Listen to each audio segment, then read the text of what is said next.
Welcome back to the Watchlist, episode 2. Today we're gonna break bad. I'm Pranaya. I'm Sameh. I'm Pranav. I'm Ryan. And I'm Akshar. And I'm Shab. There's about 5 shows in history, give or take a few, that you can call perfect television. And for me personally, Breaking Bad is on that list. So is Game of Thrones. And IMBD agrees with me and Sameh. But the question we're starting with today is Walter White a villain origin story, or is he a man who finally becomes who he always desired inside? Honestly, watching the entire show, I think it answers that question pretty clearly at the end. Walt didn't become a monster. The circumstances just gave him permission to do what he already was. Right, because if you rewatch season 1, knowing how it ends, honestly, all the pieces are there. The ego, the resentment, the need to be the smartest person in every room. None of that appears suddenly. It was always there, just dressed up as a mild-mannered chemistry teacher.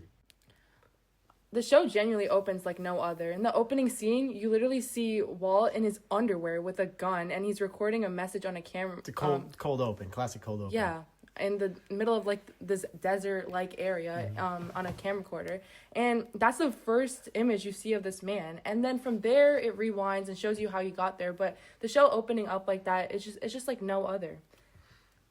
It's like it's telling you from minute one that this is not a story about someone becoming bad. It's about revealing themselves. He was already bad. Now he's breaking bad. But the cancer diagnosis is the unlock, not the cause. Like, he needed a reason to stop pretending, and cancer gave him that reason. All right, that's it. That's all good points, but I think we should first set up the plot properly for like our audience so they can understand what we're talking about. So I would start with Ryan. You can start talking about it. Before we even hear anything about Walter White's background as starting a lucrative company called Gray Matter, worth billions of dollars now, we see him as a high school chemistry teacher, clearly overqualified for his job, working a second job to make ends meet because he gets diagnosed with inoperable lung cancer, and the treatment costs are going to destroy his family. He makes the choice to go on a ride along with his brother-in-law, who's a DEA agent, Hank Schrader, and finds his former student, Jesse Pinkman, cooking low-grade meth and selling it. And Walt's solution to this is to partner with Jesse, use his chemistry knowledge to cook the purest meth that anybody on the streets of Albuquerque and the entire Southwest has ever seen. Dude, and I think what's crazy is how, like, what it starts off for being such like a desperate attempt for money, and then immediately it's just like by season 2, Walt is just like making choices that have nothing to do with paying for his cancer treatment. Like, he lets Jesse's girlfriend Jane die because purely he doesn't want to give Jesse and Jane the money so they can leave because he needs Jesse with him to help cook. And it's just really crazy how greed takes over in the show. Yeah, and I feel like the show, it tracks like the shift in his character carefully. Like, there's this specific line in season 4 where Skylar asks him why can't he stop, and this is because Gus Fring, another character, he offers Walt a legitimate salary where he can actually make good money and there's no danger. And Walt, he just says that he's not gonna allow it. Not that he can't, just that he won't. And that's the moment where I feel like you can see the real shift in his character and his mask just comes off. And then you get to Felina, the finale. When he finally admits to Skylar that he didn't do it for the family, he did it for himself, that finally, the mask is completely gone. He's showing his true self. He tells Skylar he did it because it made him feel alive. That's the most important line in the show, and that signals that his transformation has come full circle. He's finally shed off the mask, and he just shows who he is. But at the very last episode, just to point out the genius of Vince Gill again, Felina is an anagram for the word finale, and is also the chemical symbols for Fe iron, Li lithium, and Na sodium, which stands for blood, meth, and tears. That's just a little tidbit that I like about the show. That's really interesting. And this kind of like changes everything. So every time Walt said like he was doing something for his family, he always tried to justify everything that he was doing. But in reality, it was always just in his ego dressed up as like him needing to do it as a necessity. And ultimately, the show is like fundamentally about Walt's pride. It's about like a man who felt like that the world is evil, that the world is against him, and he used this as like a coping mechanism to take it back by becoming the most like dangerous version of himself. Yeah, no, I definitely agree. And I think one of the biggest things that people say is that like Walt turned into a monster. He didn't. He was never a monster. He was, I think a better way of saying it is he was always a monster from the beginning. Like, I think another thing that we didn't talk about is that one of Walt's friends from Gray Matter, which is the company he used to work at, offered to fund his entire cancer journey, yet he still turned it down because of his ego. And I think this is going off with like what Ryan was saying, as just he just not like cut out for the life that he has, you know. And I feel like, especially as you see Walt evolve into just degeneracy, is where the show gets really uncomfortable, because you're supposed to root for him. He's the star of the show, you know? And you just have to reckon with the fact that you were rooting for him as he turns to evil. And I think that's shown especially through the evolution of his wife, Skylar, where you see moral relativism working in real time, where, I mean, a lot of fans of the show seem to hate Skylar, even though she was just a wife whose husband is cooking meth and killing people. And you still see people rooting for Walt and not rooting for Skylar and preying on her downfall, which I think is just a great representation of how Vince Gilligan frames the story how he does. Yeah, and then just a quick little tidbit, moral relativism, basically, like, it frames your morals based on, like, the beliefs of the society at the time. And, like, I think, you know, we should have, like, explained it a little bit more, but, like, what we're trying to say is that, like, we're always with Walt through the journey. So even if he's doing unmoral things, and, like, Skylar is technically in the right, we still go against her because, you know, we're just following Walt's point of view. So I think, Pranav, right? You wanted to say something? Yeah, and that's how Jesse perfectly contrasts Walt. Just because Jesse's the guy who actually has a conscience and gets punished for it constantly. Yeah, like Jesse, in the beginning of the show, Jesse starts as a screw up. He's a small-time drug dealer. He dropped out. He lives in a house his parents kicked him out of, taking care of his aunt. But, like, throughout the show, like, he's always been, like, despite all of his mishaps, despite what he does for a living, despite being a small drug dealer, he's always been a good person. He always had a good moral compass. And, like, throughout the show, like, while Walt is just, like, they show him getting more evil and evil, you see, like, a sweeter, softer side of Jesse, like, as the show progresses, which I thought was interesting. Yeah, personally, I think he's like the most underrated part of the show. And like, what do you think about him, Ron? I mean, Jesse's performance in Breaking Bad is my personal favorite performance in the show. He goes from a dude on The Price is Right as a comedic actor to becoming this fully fledged character.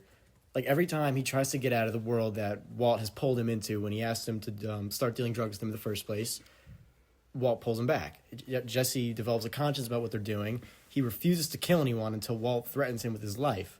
He manipulates him masterfully into compliance with him. Walt poisons Brock, who is the son of Jesse's girlfriend, and that's revealed in the famous Lily of the Valley scene, where first we think that Gus poisoned Brock, and then they reveal that Walt did it, and then Walt frames Gus for it to get Jesse back on his side, which is a sick thing to do. He murders a child, or tries to murder a child. Brock doesn't actually die.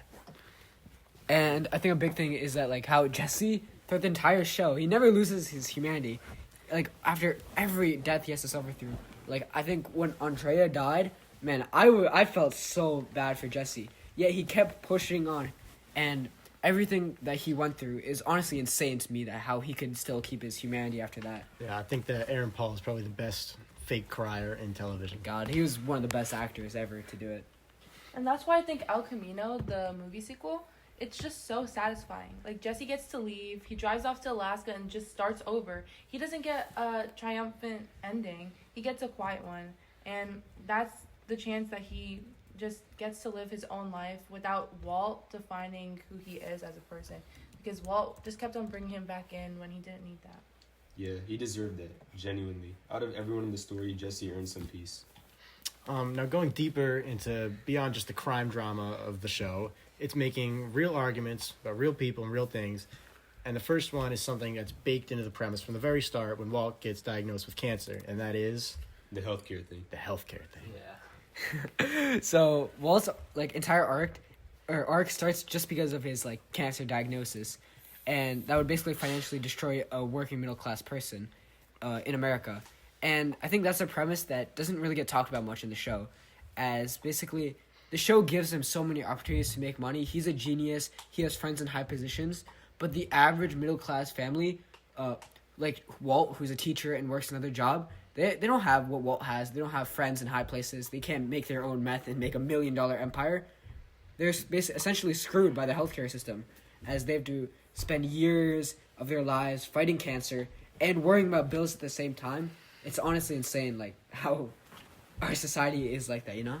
I guess. And with like the whole healthcare thing, I feel like the show never makes a big deal about it. They like very like subtly like show it. They show you the bills. They show you the conversation with the insurance company and how like they show you Walt's face when he realizes how much treatment's gonna cost.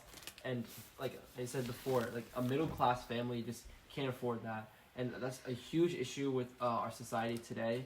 Because especially like more than when was the show made? 2008. 2008. It's gotten much worse since then. Like with the prices for treatment and how so many families just can't afford it. I think that the argument that the show makes with this lens is that the system produced Walter White, not excusing him, but the conditions that already existed within him, such as his narcissism, may have been a problem domestically, but these conditions made his choice feel rational and are real conditions that real people face. They may not resort to dealing drugs, but they may resort to other dramatic measures or having to alter their lifestyle completely. And the show just provides an exaggerated version of that. Yeah, like it's almost like he's like kind of like a sleeper agent, and then like as soon as he gets the cancer, like all of his like tendencies, you know, of like narcissism comes out. But like the cause of it was technically his cancer, because he would have continued being a high school teacher. And Rashab, you wanted to say something? Yeah, and there's even a version of Walt who gets like diagnosed in a country with universal healthcare, and that just like gets treated. We can still see that like his ego is still there, the resentment he has is still there, but he never gets that like final permission slip. And I feel like this just means that like every meth cook, every murder, every destroyed life in the show traces back to an insurance policy. Yeah, I just wanted to say that. I mean, Rashab, I would love to like, that would be like, you know, what would happen to Walter, but like, I mean, that's like the show, so it didn't happen, you know. Yeah. Yeah. Yeah, I think just being able to trace everything back to that single insurance policy and bill is a radical thing for mainstream television to put at the center of its story, even through a subtle critique of American healthcare and insurance. It's still there. Yeah, and I think it connects to like the second thing that like the show is doing. Like, it doesn't like, I don't know. It's not just like the drug trade itself, because like Walt and Jesse don't exist in a vacuum. You know, like the meth they cook up ends up somewhere. It ends up in communities like across the entire world. Like I think they were talking about how their empire spanned like all the way like to the Czech like the Czech Republic. Like Yeah, at the very end, Lydia starts trying to deal to Europe, and again, the greed is her downfall Dude, too. So many families affected that we didn't even get to see. And I feel like the show is just like pretty honest about who those type of people are. Like we see that the users aren't wealthy people. They're people living in poverty and just addicted, and in cycles that they don't have the resources to kind of break out of. Yeah, like Jesse's friend Combo, he gets shot by kids stealing in his own neighborhood. Skinny Pete, Badger, and all of Jesse's friends from that world, they're not bad people. They're just people without options who ended up in the one economy that was available to them. Yeah, I agree, Pranav. And ultimately, like the drug trade functions as an alternative economic system for people locked out of the legitimate one. That's not like a justification, but it's just what the data shows. The people most likely to end up in the world are the people with the least access to end up in this world. Are people with least access to stable employment, education, and healthcare. Yeah, honestly, I feel like Breaking Bad is just a perfect television show because it never loses control of what it's trying to say, like the message is trying to give. Yeah, I mean, the plot, the character work, and the themes, it stays coherent from the first episode to the last. The ending, Walt is dead next to the thing he truly loved, his chemistry, in a meth lab alone, listening to a song he truly loved, Baby Blue by Badfinger. He's not punished by anyone else. He dies. He actually gets a pretty triumphant ending. He kills a bunch of Nazis, which personally I don't think he deserved a triumphant ending. But you really see, I mean, you see through his choices, the situations around him, and even his appearance, how he stays exactly the same but changes throughout the whole show.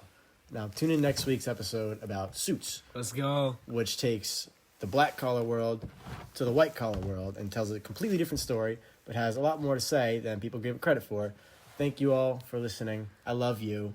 Have a good day. Thanks, guys. Thank you. Bye-bye. Black color to white.